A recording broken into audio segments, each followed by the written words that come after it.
zo wajen sakin aure ko a wasan kwaikwayo yana da mace a gida aka ɗaura masa aure da wata ta wasan kwaikwayo wannan fa ta zama matarsa. In ya ce ya sake ta saku ta gidan ta saku. Sai mutane suke ta maganganu cewa yanzu in da zan ce ni ne sarki na zama sarki ta jahilci ke.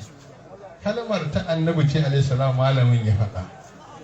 Ilimi shine ka san togaciya, amma jahili kaifi ɗaya ne kur.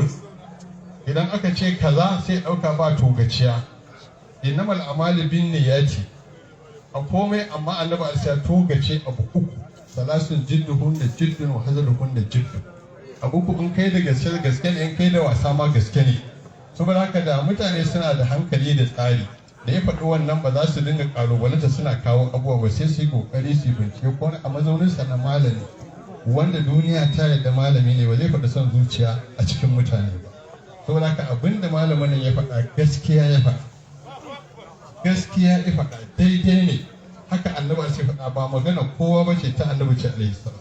To ga ce wayannan abun guda uku yi, sai na Umar da ya ƙara ɗaya shine yan tabawa. Waɗannan wato ya nuna mana mutane ba sa karatu ko san darajar malanta ba. Saboda haka mu mai da hankali mu karatu ko kuma san darajar malamai. Saboda haka a ƙarshe